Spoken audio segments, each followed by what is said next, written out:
In today's episode, we're talking about different tactics and strategies for engaging your fan base and building community. From EngageMint, I'm David Millay, and this is Flip the Switch.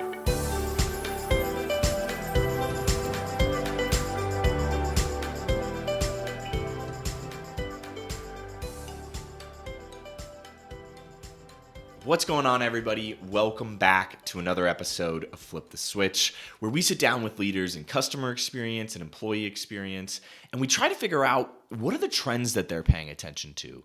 What are the experiments that they're running? What are the principles that have driven success for them throughout their careers? And we take all those insights and we apply them to the world of sports and entertainment. Now, as many of you know, we have been doing a run on interviewing college athletics leaders. And in large part, that's because at EngageMint, we often work with college athletic departments on areas like customer experience and revenue generation. So we wanted to highlight some of the best leaders in the industry that are shaking it up and doing some really cool things in those areas. So today's guest, I am joined by Rhett Hobart. And Rhett is the Associate Athletic Director for Fan Experience and Brand Development at Wake Forest University. Now, he joined the staff in April 2020, but before that, he was with Mississippi State. And at Mississippi State, he helped the marketing team win NACMA Marketing Team of the Year in both 2016 and 2017. First department to ever win it back-to-back years. So prior to joining the staff at Wake Forest, Rhett had already carved out a little name for himself, if you will. But at Wake Forest in the last 18 months since he's gotten there, they've done some really cool things. Everything from launching a broader brand campaign throughout the community to generate interest to alcohol, where they've co-branded it and created their own beer. They're doing a lot of different cool things at Wake Forest, and we talk about all those initiatives with Rhett on the show. So without further ado, let's jump into this episode with my friend Rhett Hobart. Rhett, welcome to the show. Hey, great to be here. Appreciate you having me. I am so excited to jump into a number of different things with you, all around kind of fan experience and engaging with your customers, if you will. But let's start here. You guys have just wrapped up a really, really cool project that's got a lot of headlines, Deacon Brew. Talk to us a little bit about it. Man, it's been an interesting project. This has been going on for quite a while, to be honest with you. And it's been really, really neat to see it come to life. So it's been something I think many of our fans have been desiring and wanting, and you see more and more schools nowadays rolling out custom branded beer, whether it's a complete custom brew or a partnership. And so it was something that our fans really, really wanted, and so it's been really cool to see it come to life over the last 6 to 8 months. Was it just a strict licensing deal? I mean, talk to us about kind of how the project came to life. Who were the parties involved? What role did you and the department play in it? Yeah, so it's a pretty large partnership and deal. So the background of it, it was a mutual colleague that came to us that was aware of the company we partner with, R&D Brewing, based out of Raleigh, North Carolina, and that there was a desire among that company to expand into the western part of the state. So they had recently rolled out a really large partnership with the Carolina Hurricanes NHL team. And we had seen that distribution, that brand exposure they had gotten in that deal, and really was impressed by that rollout. And we had been searching for a while. We had been in conversation for really over a year with a number of hyperlocal breweries here in Winston and around right in the immediate area, and really explored a lot of options, engaged multiple partners and had conversations there. The challenge for us as we continued to explore those options was distribution model. We really desired a strong, wide-ranging distribution across the state. And we had seen, again, what they had done with the Hurricanes, and we saw that distribution, the quantity that could be produced of the product, and also the brand exposure and the way they went about it. It was from a involvement standpoint of different parties, it was a big team effort. A large part of this process was carried out by our Learfield team here on campus. It was me and Rob Aycock, who's one of our members of our Learfield staff, working in this collaboratively for months and months to get this deal to fruition. But when you're bringing a custom beer deal to life, there are a lot of stakeholders. It was there's a huge part of this is a licensing deal. The big part of this is licensing, and so the licensing side of things, exploring that, figuring out the royalty rates and all those types of things was a big part of it. Working with CLC on the requirements to become a branded beer partner. There's a lot of requirements to do that from a legal side of things. And then working with rest of our administration, with university council, university leadership. It was a solid 6 to 8 month process to bring this to fruition. I can't imagine it was too silent in those meetings, though. What was some of the pushback that you got? I think about a lot of universities. To say that a school would have its own custom branded brew 10 years ago, you would have got the craziest looks because that was just so taboo back then. But what were some of the pushbacks and things that you guys got and you discussed and you worked through in those meetings? One of the biggest topics we had was, what was the alcohol content? What should the alcohol content of this drink, of this beer be? And we discussed that at length, because it is you putting your brand on a beer that you're going to be promoting people to drink. And also a big part of it too was, is there a tied in drink responsibly campaign to it? And that was a big part of our negotiation, was we required a drink responsibly campaign to be a part of the deal. And so, anytime you're adding a branded beer to a university or to an athletic department, there's a lot of different, again, stakeholders and processes to go through to bring it to fruition. And in terms of, challenge we worked through, another thing we worked through too was, what logo should we put on the beer? Should we actually put our true mark on the beer? And if you look at our packaging and our cans, we actually did not put our primary mark on the cans, just on the packaging. We felt more comfortable with having a secondary mark on the can that's actually being held and people are drinking, and having our primary WF mark on the cartons and the packaging. So, the alcohol content was the big question, then the packaging, and then the drink responsibly campaign was also a big part of it, and trying to figure out how does all that fit together to responsibly roll out a branded beer at a university. We also did a deep dive into our peers, and we looked at what peers have rolled this out, how did they go about it, and explored a number of things from that area too, as we push down this path. Who were some of your peers that you guys looked at and you said, there are elements of what they did that we want to emulate? And what were those elements? There was a number. NC State has Old Tuffy. We looked at that a good bit as well. We, again, looked at not necessarily a direct peer in terms of collegiate athletics, but we spent most of our time looking at the Carolina Hurricanes rollout, because it's so local to us, and it's the same partner. And so we were able to really explore how they went about it, even in terms of in-venue pricing. So the way that beer really had a strength in the rollout was they had a $5 price point in venue. And so if you go to a game at PNC and you buy a Storm Brew at PNC Arena, it's $5. And that's a huge part of the marketing campaign behind that. It's almost as if your sporting events become your biggest sampling opportunity. So how your future sales are dependent upon, while you have a stadium full of, for us, 30,000 people, how do you make sure they sample it, they like it, and they want to go buy it and retail after the fact?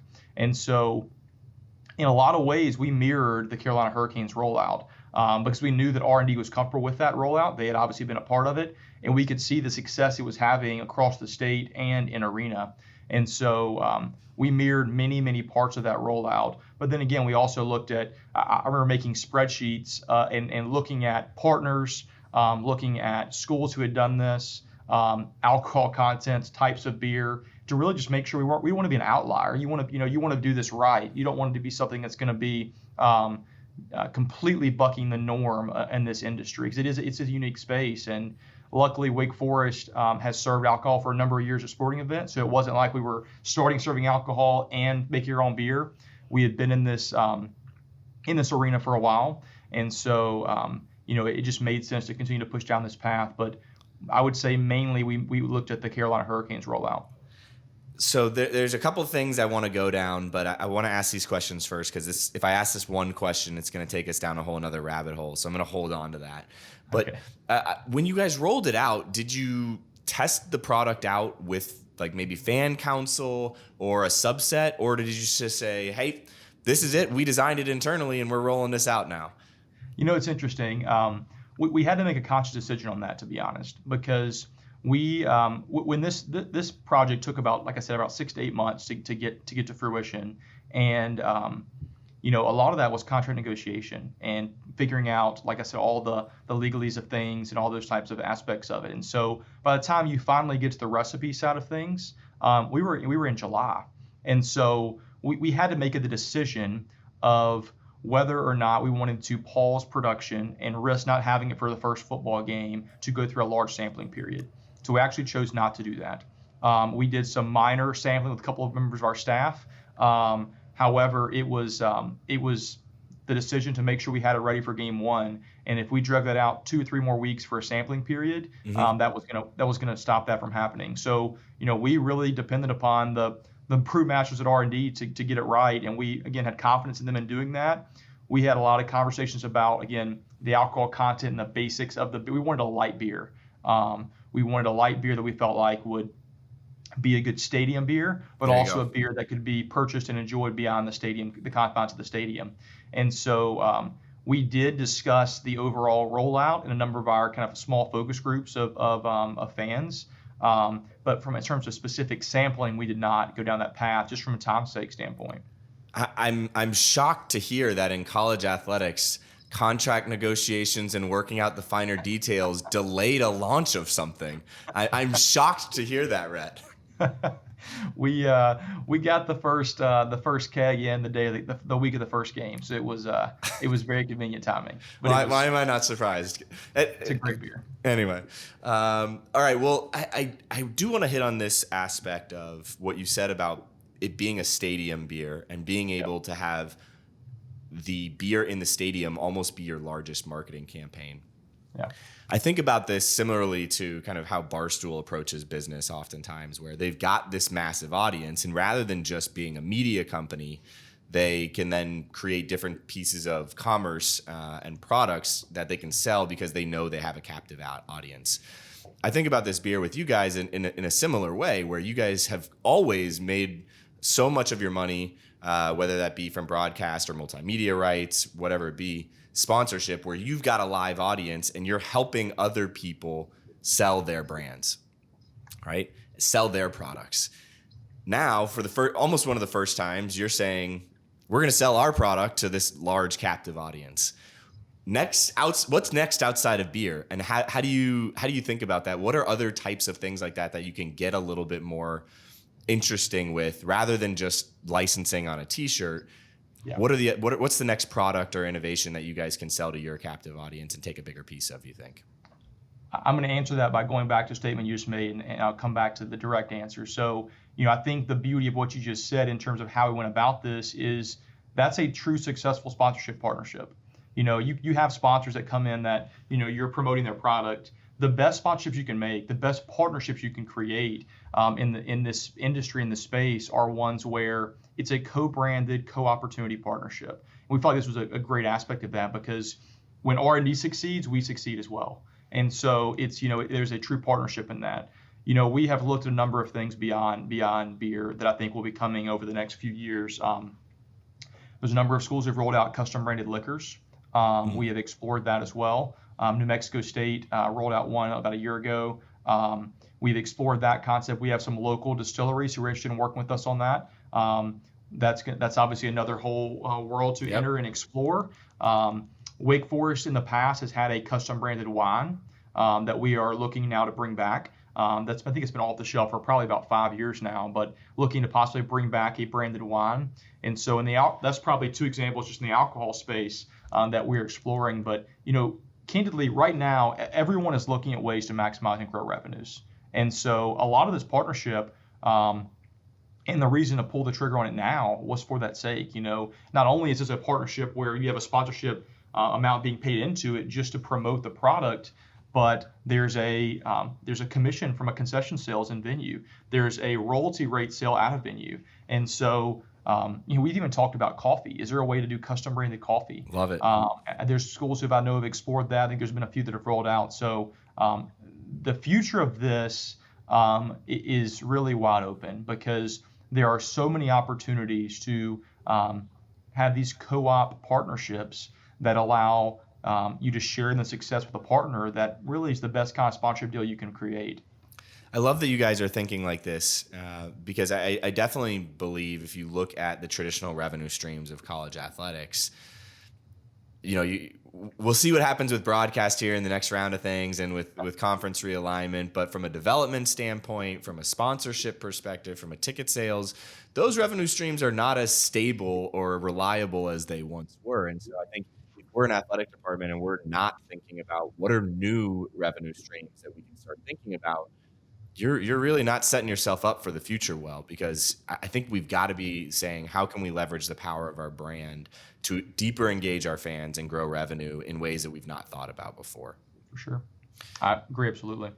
Well, let's talk about some of this larger, more general fan experience when we're talking about engaging with fans that you guys are working on. Deacon Brew is just one thing that you guys have done to engage the fans. You've definitely got some new things. Maybe let's talk a little bit about Deactown and what that looks like so people can get an idea of what you guys are working on there.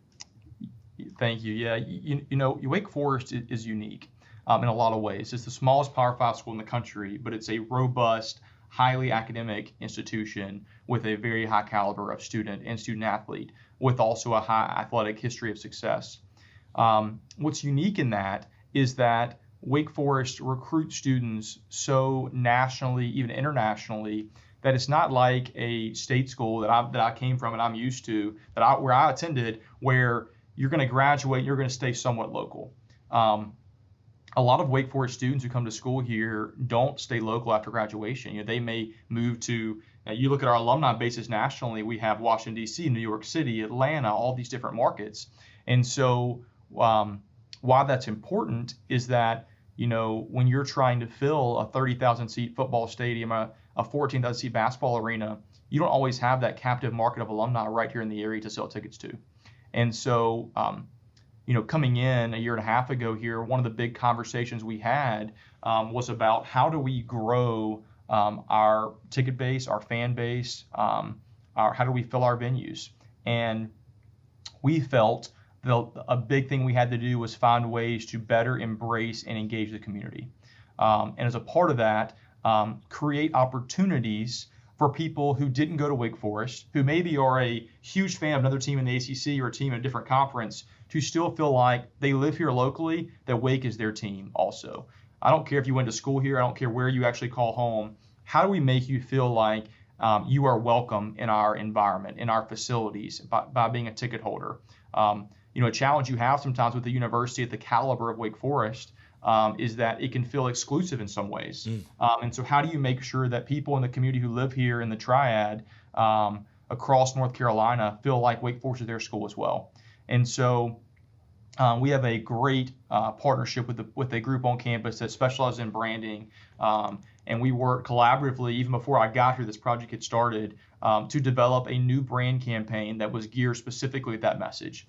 So we launched the campaign called Deactown.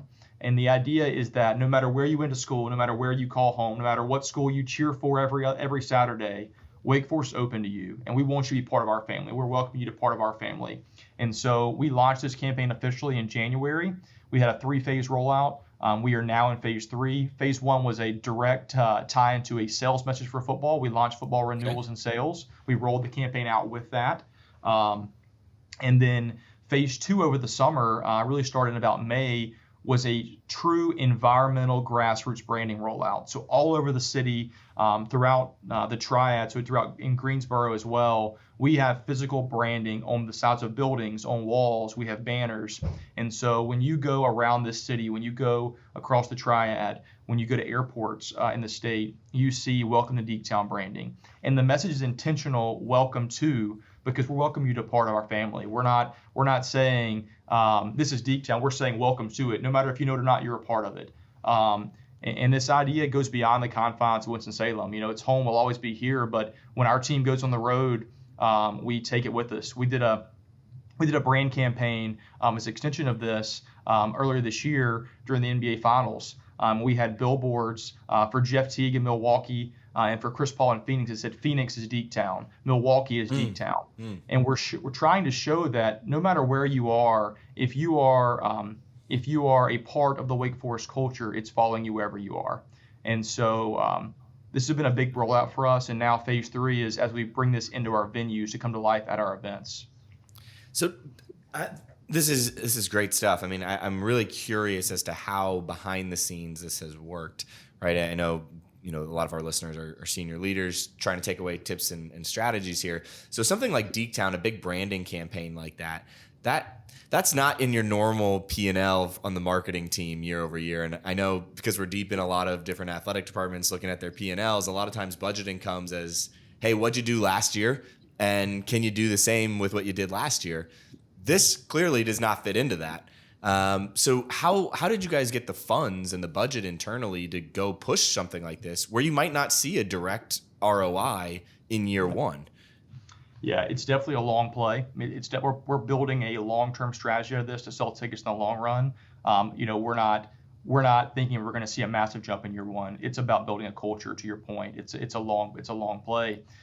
So we actually had prepared to launch this last June, and we held.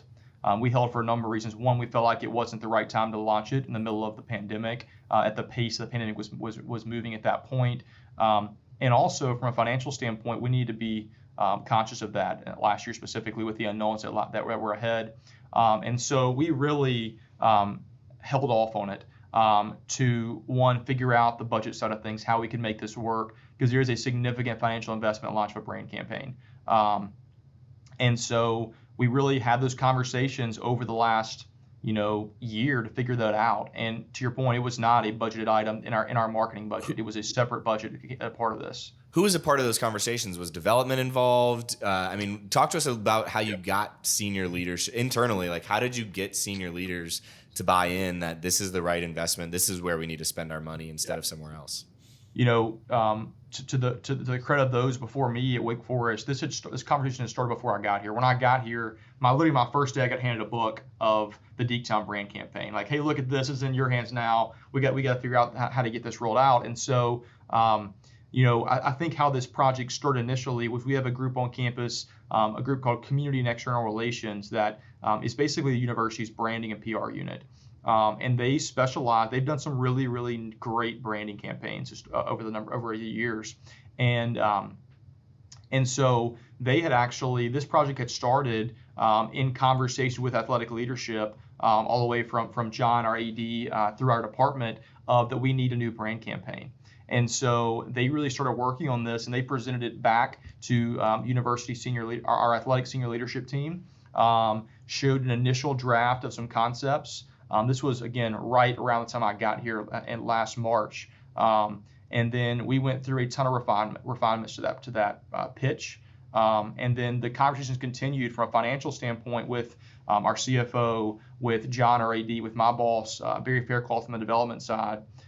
There was a ton of conversations. It was collaborative among our entire leadership team, and there was a buy-in, which I think it takes a full buy-in of the department to do something like this, because this carries into every sport from an apparel standpoint, from an in-venue branding standpoint.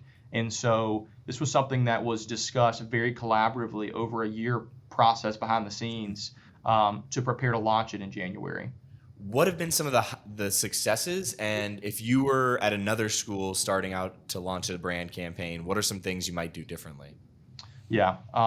So one of the times where I really felt like the launch had been successful. We have a big sign on the corner of Bailey Park in downtown Winston-Salem. It's right off the edge of the med school campus downtown. And there's also some great breweries around there. It's the home of the old Reynolds tobacco factories that all have been turned into these great breweries in this great area of town. And I was going down one night to actually eat pizza at a great place downtown. I'm walking through the park, and I see a family with it was a mom, dad, brother, and a sister taking a picture in front of the Deactown sign. And so I actually walked up to them, and I was like, "Hey, welcome." I said, "Welcome to Deactown. What brings you here? What's your reason for being in town?"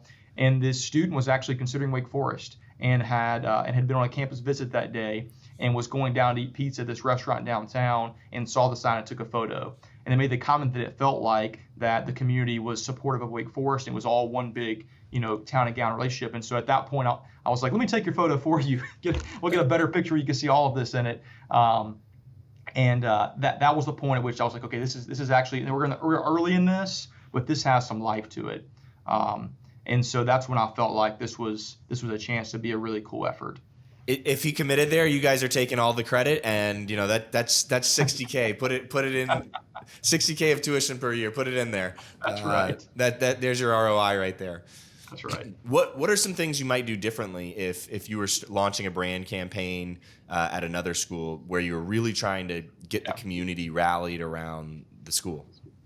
Yeah, I don't know if it's so much differently as the decision that we ended up making, whether I really liked it or not at the time, to hold off on this campaign for really 8 more months was the right decision.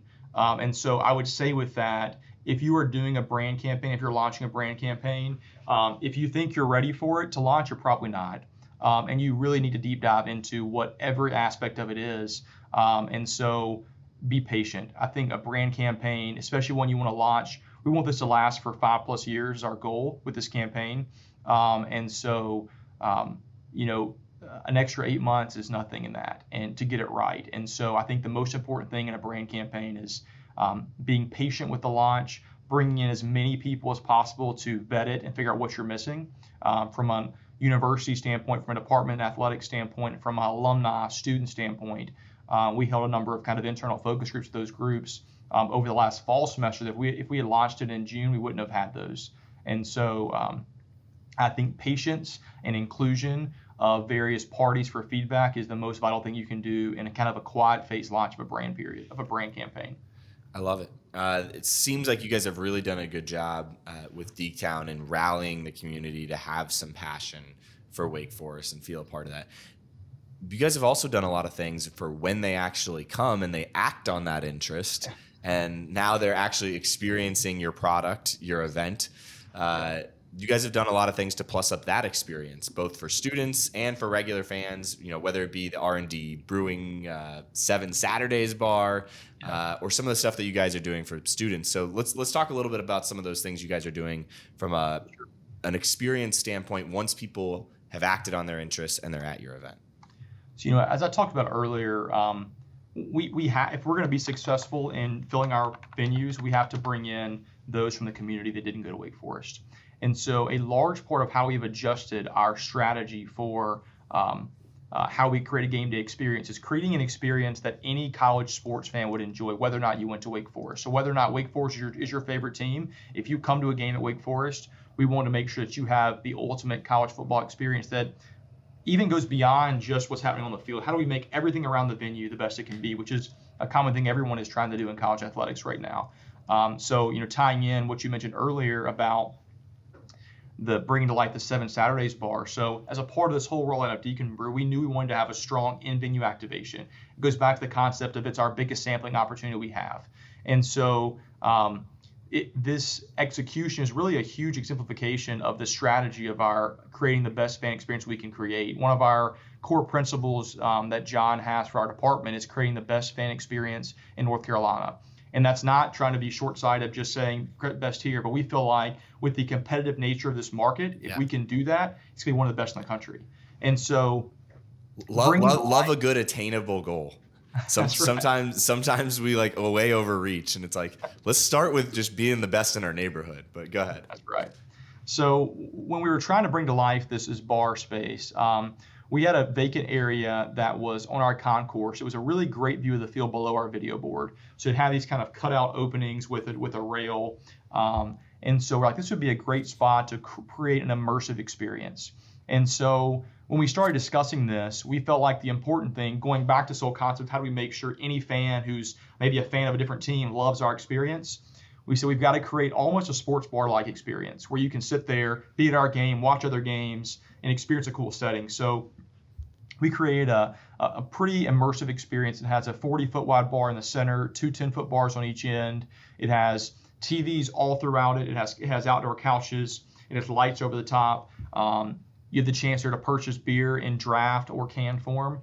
and we install drink rails around the whole perimeter of it to make sure you can watch the game. We have hot top seating. So, it was an exemplification of our strategy of trying to create an ultimate fan experience for somebody who maybe is not a Wake Forest fan at heart, but we're trying to make them become that. I say all the time, I'm happy to be your second favorite team. If you want to come to the game, and if you love Power 5 AC football, you can watch it right here in your backyard. So that was the first part of that, was creating that experience. Good for you guys, one, putting the ego aside and being okay with that, right? I think too often I've had conversations with smaller schools that, they're like, well, we don't want to do, we want to be the number one. I'm like, guys, it's ultimately, like, it's okay being second, because they're going to send their kids to school there, who knows? But something that you hit on that was really interesting just now is that the way you guys came up with this was you took an underutilized asset or space in the venue and said, how can we reposition that?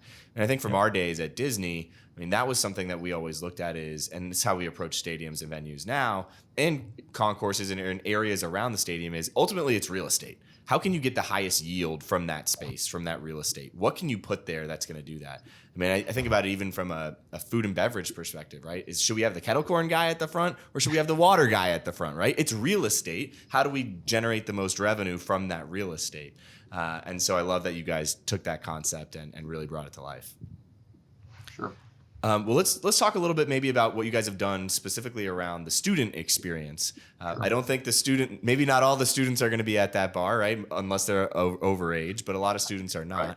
So what have you guys done around the student experience? I know you've done some interesting things there.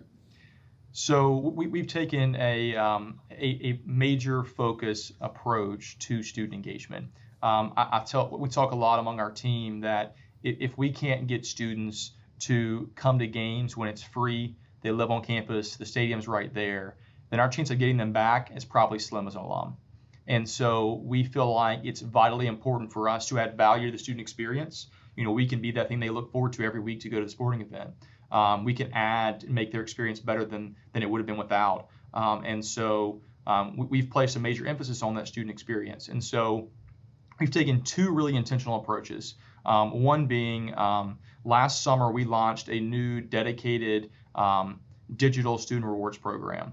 And people have these all over the country, but I can't tell you how important I feel they are personally, because it not only allows you to get a scheduled events in every student's hand for all your events, but it allows you to have direct contact to students.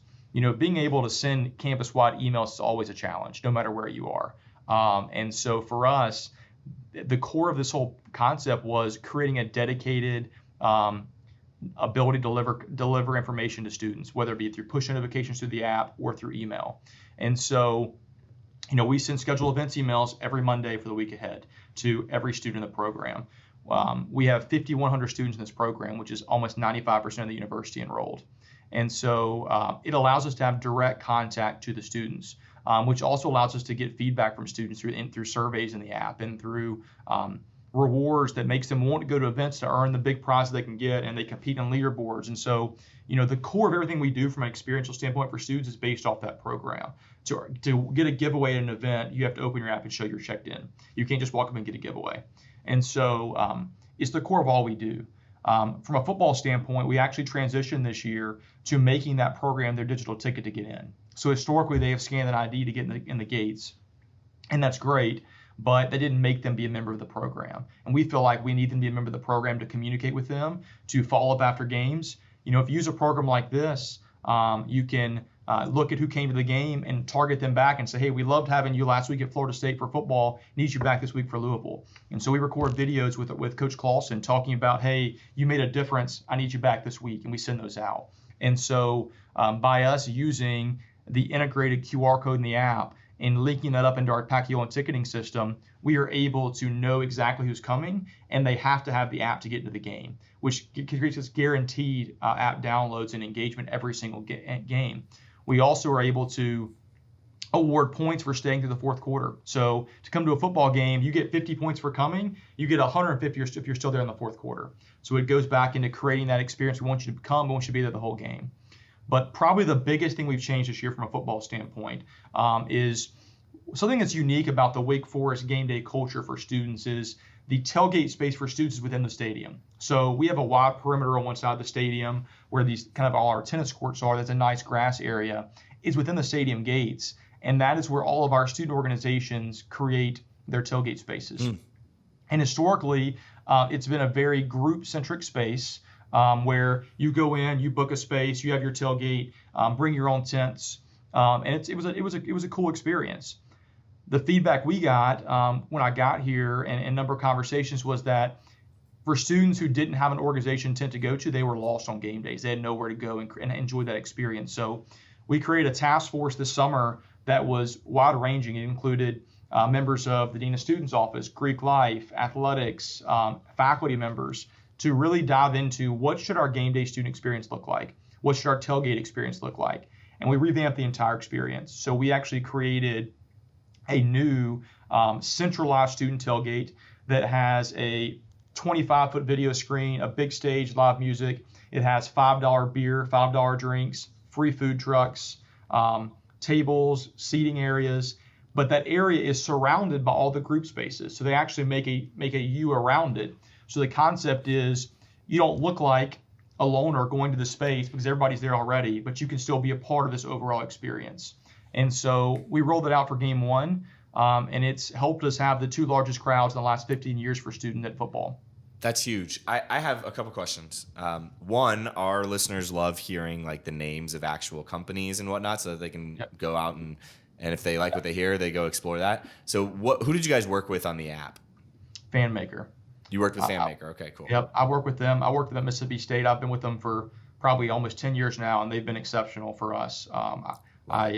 They do a great job. They're good guys. We know them as well. How about when we think about the student tailgating experience that you just described? Obviously, that takes some investment. If you're comfortable sharing some ranges of numbers that you guys have invested in that type of experience, that would be great. We can always bleep it out, but I think people just underestimate what it takes to put something on like that, or how involved maybe Learfield was in putting that together. I mean, maybe talk a little bit about that.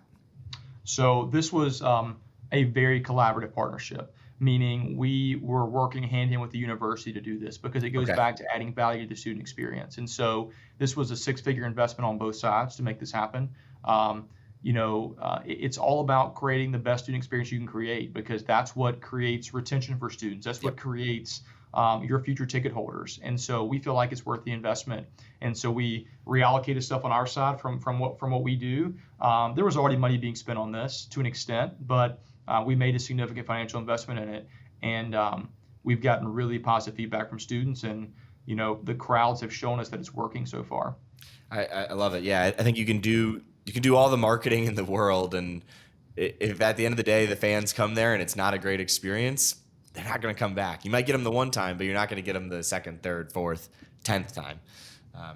Well, let's think about this. I mean, are you guys doing anything from a ticket bundle? I mean, I want to talk maybe about some of the upcoming trends that you're studying and interested in. Talk to us maybe about your approach on and thoughts around the ticket model of the future.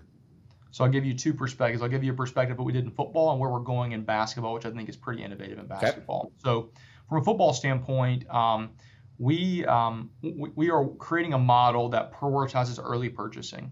And so for us, our ticket options for football are season tickets and then obviously single game tickets. But then we also create ticket bundles and 4-packs. So how this works and how we launched, this was actually started before I got here as well. We just continue to roll it forward. Once season tickets have gone through the process, we had them on sale in January, and then we launched our first ticketing 4-packs in April. So we had about a 4-month period where it was exclusive to season tickets. Then we launched this tiered pricing model where you could get 4 tickets and a parking pass to a single game for almost every game. So you had to pick your game. There were different pricing for each game, but the price elevates every 30 days. And so what we were doing by that was it allowed us an opportunity every 30 days to promote last chance to drive urgency. And so we would see spikes in sales, in that third and fourth week of each month as we push forward to the end of the summer. Beautiful. And so that was kind of how we approached the football model. As opposed to doing a mini plan that has multiple games together, we did individual 4-packs for each game and build urgency through each 30 days. From a basketball standpoint, we've kind of blown up our basketball ticketing model, for lack of a better term. Really? Okay, you got my attention and my curiosity. So we did a deep dive earlier this year into how we have offered basketball ticketing in the past. And when we looked at it, we had so many different mini plans, so many different options that it almost was confusing to the consumer. And so we felt like we needed to create a more simplified model while also allowing maximum flexibility. So we did kind of two things. We eliminated all mini plans and went to an admissions model. So what I'm meaning by that is we created two different packages that offered full, half, or quarter season ticket packages, meaning 18 admissions, 9 admissions, or 5 admissions. And so you can buy a traditional season ticket, pre-pick your seat location on the full season basis, half season basis, or quarter season basis. If you buy a half season at time of purchase, you're picking your 9 games you want to go to. And it allows us to get people in the door. Maybe we can move them up the escalator next year to a full season ticket holder. On the flip side of that, we feel like the ticket model today demands ultimate flexibility, especially for a younger consumer. And so as opposed to creating a mini plan, we created a program called Flex. And we're using the Pacquiao and voucher program that they offer through their system.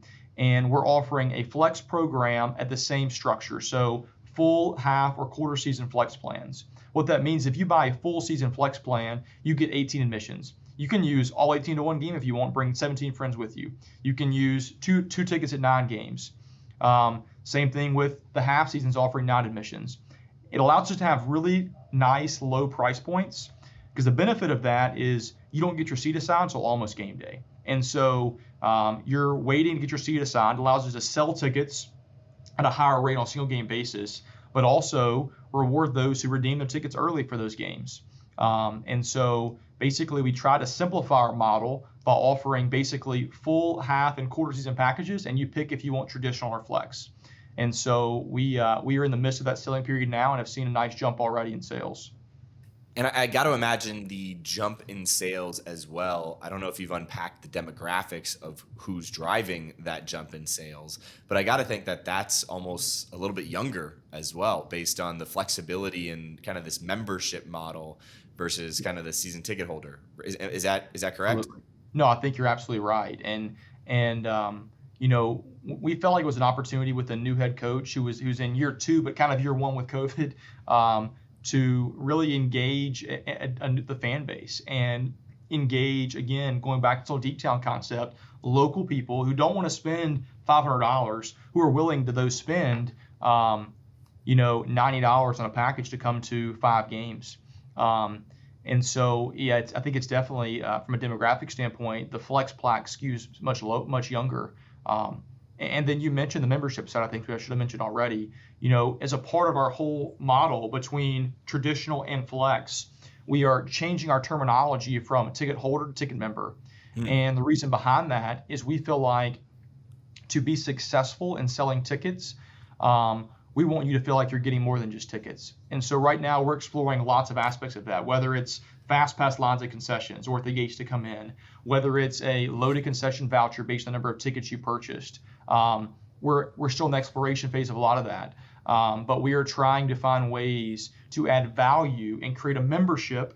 A lot of NBA teams excel at this, to be honest, and we've looked at that in depth. And so we're trying to create a way that you feel like you're more than just a ticket holder, you're a member, and you're part of the program.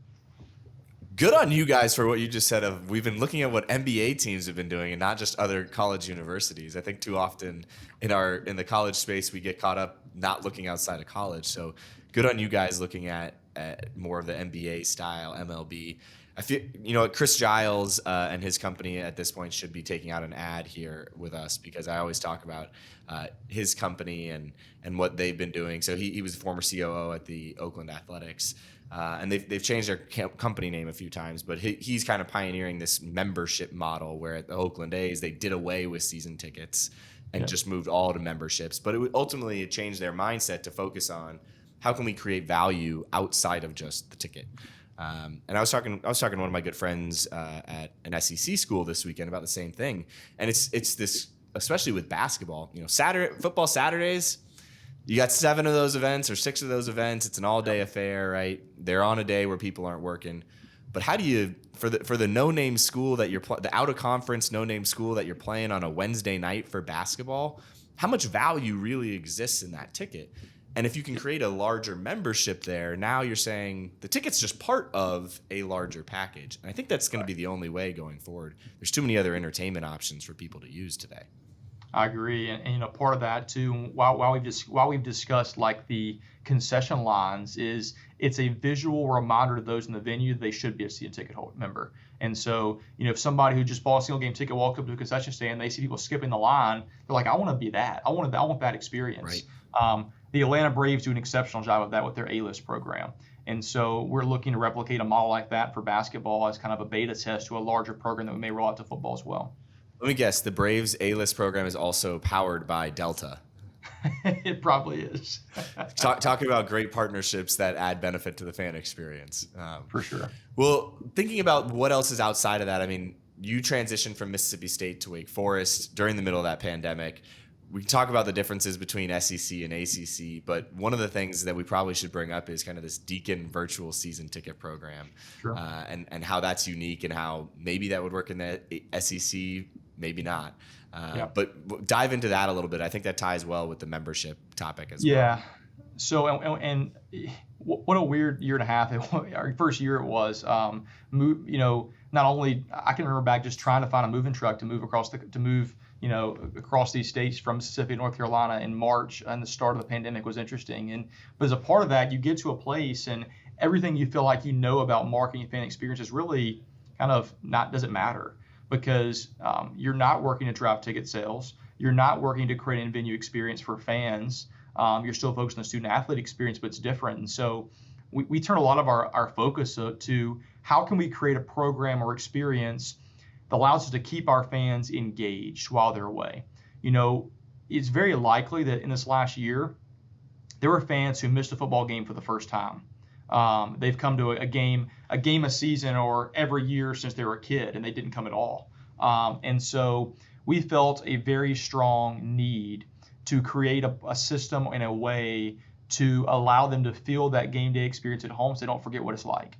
And so we actually work with FanMaker to develop a custom program called the Deacon Virtual Season Ticket. We launched it last July. And the idea was creating an experience. We looked at some MLS and other soccer programs who had looked at similar things, creating a constant connection to you, to our programs, and really amping that connection up on game day. So what we did, we basically took the basic FanMaker model for their rewards program, and we added lots of things to it. Basically, FanMaker worked to add a stories feature, just like Instagram, where we could actually post video, photo, written content. It looks like Instagram stories at the top of the app. We did live virtual pep rallies once a week, where we had the band, cheerleaders, coaches, student athletes talking, that allowed these members of the program to experience that. And we priced it at the price of a season ticket. So the thought was to help us recoup some revenue, buy one for your family.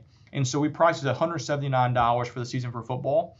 And basically it was a way for us to move some revenue. It wasn't huge numbers, but it was revenue coming in. It was also engagement. And we really had 2 tiers. We had a free level and a paid level. The free level allowed you to have some engagement. The paid level was that you wanted to get more. So on game days, though, we really amped it up. So we delivered content every day through this program: video, photo, written content. And then on game days, we did a game day 90-minute live show. And so it was a chance for you to stream this. You got a dedicated link to stream it either through YouTube or through the app, and you could watch it. And it took you inside game day. It took you to what you would see on game day. You would get to walk around the stadium with a host, walk around the stadium, showing you things happening that day. You would see warm-ups that had commentators talking about warm-ups, would take you to field level. Coach would do a keys to the game feature. And so it was a way for us to really show and provide that game day experience. You would see the team taking the field. You would see the band show. The band wasn't actually on the field. We pre-recorded it because they couldn't be on the field on game day. So we would show back this band show they were experiencing on game days if they were there. And so we tried to deliver to home every bit of your experience you would get if you were there as best we could. We offered discounted home tailgate packages through Tailgate Guys. So if you were part of the program, you could get a tailgate at home package. They would come set it up at your house. And so it was a way for us to try to just take the game day to them, that they would not forget what game day at Wake Forest was like. So we rolled it out for football, and then we actually rolled it forward to basketball as well on a monthly price point for basketball season. So it was a way for us to kind of fill that void for a year. Couple questions. One, have you guys continued with it? We have not right now. So okay, talk to me about that decision. Yeah. So it was honestly it was a lengthy conversation over a couple of months. We had intended to continue it, and we had intended to migrate it into what the membership perk of our season ticket members. So the thought was transitioning this whole program that every season ticket holder got this as a perk of their season ticket. And the benefit would be that you got exclusive content throughout the week, but the biggest marquee part of it was that on game day, you got access to exclusive experiences. Yeah. The challenge being, while we decided not to do it this year, I think we will bring it back probably next year, is that with still the limitation we have from COVID, we can't offer some of the things we want to offer. We can't offer sideline passes. We can't offer a lot of these experiences. So we did not feel like we could adequately roll it out at the level we want to do that and provide that experience to our ticket holders. And so the intention is to bring it back once we return to a more normal setting. And these members can go in there and redeem the things they earn for sideline passes or, take the Deacon walk with the team, things like that. But we didn't feel like we could do that at the highest level right now with limitations still in place. We held off for a year. Well, it's interesting too. I mean, I have a bunch of takes on it. I mean, one, kudos on you guys for putting something together like that. Something that, again, even on a tiered model as well, free plus paid. I do think that, going forward, if that's something you fold into your membership or your season ticket membership, right? Boom, you can boost prices up right away. Right. And I mean, at Disney, right, we would boost our tickets, we would up our tickets every year, but every year we added value. And so people still felt like, hey, even though the tickets are higher, there's this thing new, I'm getting more benefit. You get into trouble when you start raising prices and don't increase value. And so if you're adding that into the mix, now you've got a solid reason that you can justify and say, hey, this is why we raised ticket prices $10 each, right? Or whatever it might be. For sure. So kudos there. I mean, the other thing though, I've got a tweet getting ready to go out later today about this around just kind of the hybrid model of fandom now. And I think there are a lot of schools that are like you guys that are kind of more in the upper echelon of academics. And so what happens is you attract students that are from out of state and don't stay in state when they graduate, and they're spread out across the nation. And so how do you engage? Doesn't mean they're less of a fan. It just means they're less likely to come to a game in person. So how do we engage those people year round? And that's why I asked the question if you guys are continuing it or not, because whether it's a pandemic or not, you still got fans that are spread out all over that it's kind of tough to get to school. So how can we offer something and drive some revenue and engagement with those fans? I think this is a program that everybody should be considering if you've got fans that are kind of spread out nationally. For sure. All right, well, let's bring us home here. We've got a bunch of other questions left that we're absolutely not going to get to. But one question I do want to hit on is talking about inspiration, right? I mean, you seem, Rhett, you pull from a lot of different places, not just college athletics. So maybe we'll go into the book question about kind of what you're reading and what you're thinking about, what kind of inspires you. So what's the book that you've given most as a gift and why? I'm going to give you two. Okay. And I'll talk about the second in more depth. The first would be a book called Excellence Wins, and it is about basically the Ritz-Carlton model of how they created the Ritz-Carlton. It is outstanding, and it really focuses on the level of customer service that Ritz-Carlton implemented and how that built their business. Outstanding book. So I've taken a lot from that. The second one, though, that I probably have given most and talked to my staff about most, which you will relate to, is Be Our Guest. So I am fascinated by the Disney model of customer service. I think it's the best. I think it's the best out there. I think if we, from an athletic standpoint, can take pieces of that, it will make our experience better. And so, the book itself talks so much about the key facets to the model of creating that experience for customers. one of the things that I talk most about to my staff, anybody who listens to this who's worked for me will know this, I hope, is the concept of bumping the lamp. And so I talk about this a lot. And if for those who don't know, I was going to say, explain that a little bit for people that I'm obviously very familiar with it, but explain it for our listeners. So it's the concept overall of plussing the experience. And so the background of how the term was coined, Disney, I think, was working to create the movie Who Framed Roger Rabbit. And at the time, it was kind of a trailblazer of film because it was one of the first instances of mixed reality, bringing in animated characters in live video. And so when they were trying to create this concept of these 2D characters mixing with a real environment, there was so much attention to detail placed in how to make those 2D characters feel real. There's a specific scene in the movie where they're in a room and the rabbit's ears bump the lamp, and this lamp starts swaying. And if you read the concept of bumping the lamp, it talks about all the extra effort that went into making the shadows from the movement of that lamp swaying reflect the rabbit. So how that lamp moving made the shadows of the rabbit in the room move. And so it's a fascinating concept of just the attention to detail and the importance of that.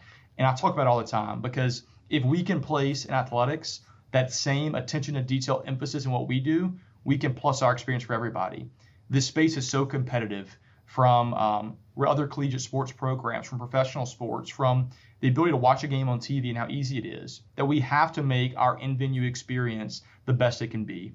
And so I talk often to our groups about how do we bump a lamp in our experience? How do we plus our experience, take it one step further than we were currently thinking just to make it the best it can be? And I think really that whole concept has really exemplifies Disney's approach to that and how they work to create attractions and things that are exceptional, not just good. And so it's fascinating to me, and I speak about it a lot to our groups. 100%. I love it. Great recommendation. Obviously, I will endorse that as well. And I think the interesting thing about the intentionality and the intentionality and attention to detail that you talk about is it's nice to say in athletic department that we should have hyper focus and attention to detail on every single thing. The reality is you only have so many resources. You only have so much time. You only have so much capital. You only have so much talent on your team to do so many things. And so I think where the challenge becomes is identifying what are the things that we really should be intentional about, and what are the things that are okay for us to look over. And because you can't have that kind of attention to detail like Disney does, where Disney is all encompassing, they run an operation every day. The reality is with football or basketball, you're only running so many events. So how do you continue to get better and work on those details? If you spotted it was wrong, you only got 3 days to fix it, and before you know it, it's next year. So I think that's where part of the challenge comes in, and it's one of the things that we're helping a lot of schools with right now is identifying what are those details that really matter, and how do you dive deep on those. So, Rhett, I appreciate you sharing that. So any last words of advice for our listeners that are either trying to engage deeper with their fans, drive more revenue, or ultimately get better as a department? I would say that probably the biggest thing I've learned in the last year and a half is that everywhere you are, every school, every program is so different, and that everything, so much of what we do is borrowed, right? Try to go out and go to an event and watch it, and you're going to borrow ideas. But I think the tricky part of that is figuring out how it uniquely fits to your institution or your program, because there are ways to take great concepts out there, but they can't be rubber stamped exactly the same. You've got to really understand your program, understand your team and your staff and what their strengths are, and figure out how you can take these concepts that are out there that are being done all over the country, things you see done the best here and the best here. To your point about Disney, like how do we take those concepts and figure out what are our strengths, what's actually feasible for us, and understand that everywhere you go is different, and you can't do the exact things everywhere, and they won't work the same way everywhere because everywhere is so unique. So I've learned that a lot this past year and a half at being at a different school, and it's been a great experience for me to learn that and to try to bring things to life in new ways. Beautiful. Well, Rhett, where can people reach you, follow along your journey? If they've got questions or want to learn more about any of the initiatives you're working on, where's the best spot for people to reach you or follow along? Sure. So on Twitter, at Rhett Hobart. and then shoot me an email if you want any more deeper dives. hobartr@wfu.edu. Happy to help and love having conversations about everything in this world. So wonderful. Rhett, thanks so much. It's been a pleasure. To everyone listening, thanks again for tuning in. If you're focused on guest experience or employee experience, definitely go check out our email newsletter. As we work with pro teams and college athletic departments around the country, we're taking the lessons that we learn from our experiments and our projects, and we're putting those insights into the newsletter. A couple of times per week, you'll get everything from the articles and content that are inspiring us to innovate, as well as new tools that we're using and loving. If you get value from this show, you're going to love the newsletter. To sign up, head to engagementpartners.com/newsletter. Today's episode is brought to you by Checked In, a new tool in your operations toolkit that helps you understand exactly who's working in your venue. It's one of the tech products the EngageMint team helped create during the pandemic, and with it, we set out to solve some of the key problems sports and entertainment operators face every day. The tool does a few things, from helping you gain more labor data to operate more efficiently and mitigate risk. And it also saves you time and headaches by automating the horrible check-in and credential approval process that has existed for so long. But my favorite part of Checked In, hands down, is that it's tied to a digital learning platform. Now, historically, training game day staff has taken place before the beginning of a season. But how do you train the workers that start mid-season, or the workers that just come in to work the big games, the big events?